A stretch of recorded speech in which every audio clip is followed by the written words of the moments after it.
Daisy, the diesel rail car's work in the countryside was full of surprises, but she was frightened of bulls and cows, and she remained very lazy and stubborn.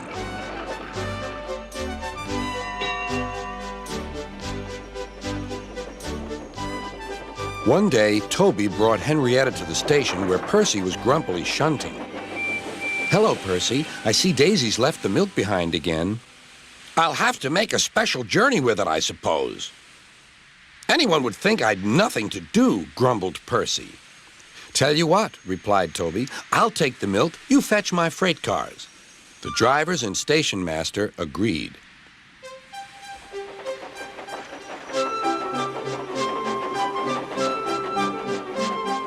Percy had never been to the quarry before.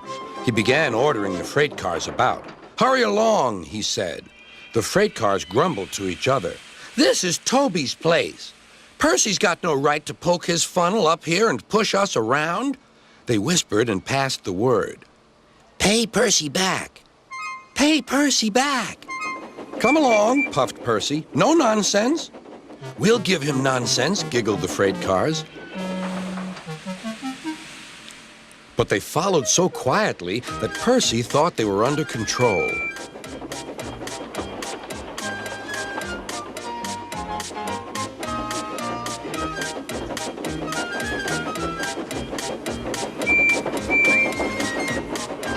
Suddenly, they saw a notice ahead.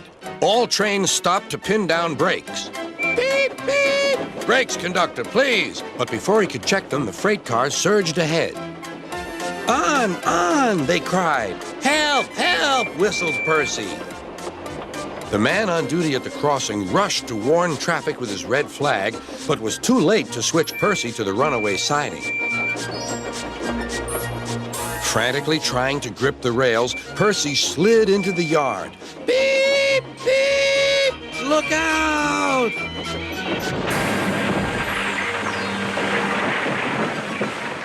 The brake van was in smithereens. Percy's driver and fireman had jumped clear, but Percy was stranded. Next day, Sir Topham Hatt arrived. Toby and Daisy had helped to clear the wreckage, but Percy remained on his perch of freight cars. "We must now try," said Sir Topham Hatt, "to run the branch line with Toby and a diesel. You have put us in an awkward predicament, Percy." "I am sorry, sir." "You must stay there till we are ready," continued Sir Topham Hatt. "And you really must be more careful with freight cars." Percy sighed. The freight cars groaned beneath his wheels. He quite understood about awkward predicaments. Sir Topham Hatt spoke severely to Daisy, too. "My engines work hard. I send lazy engines away." Daisy was ashamed.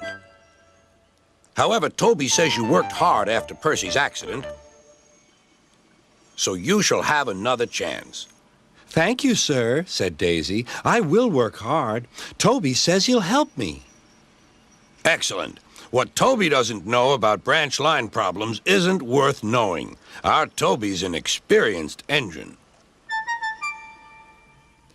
Next day, Thomas came back.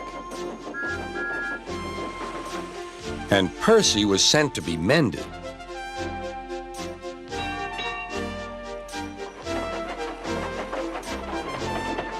Annie and Clarabelle were delighted to see Thomas again, and he took them for a run at once.